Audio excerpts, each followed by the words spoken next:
Namaste boys, this is your PK. Welcome back in our video. Day 21 of learning Python.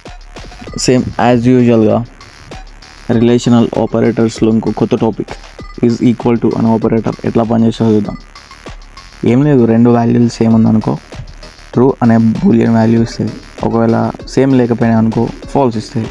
So బేసిక్గా ఇక్కడ మీకు రెండు variable ఉన్నాయి, ఒక వేరియబుల్లో 10 అనే వాల్యూస్ ఉన్నాయి. సో దాన్ని మనం రిజల్ట్ అనే వేరియబుల్లో రెండు చెక్ చేస్తే ఏమని వస్తాయి, రెండు సేమ్ ఉన్నాయి కాబట్టి ట్రూ అని వస్తాయి. సో మనకు అవుట్పుట్ కూడా ట్రూ అని వస్తాయి. సింపుల్. మీరు వీటిలో గుర్తుంచుకోవాల్సింది సింటాక్స్ అంతే.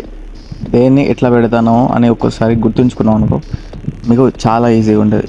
సేమ్ బేసిక్గా is not equal to, is related to, is equal to, same అది ఇది రెండు సేమే.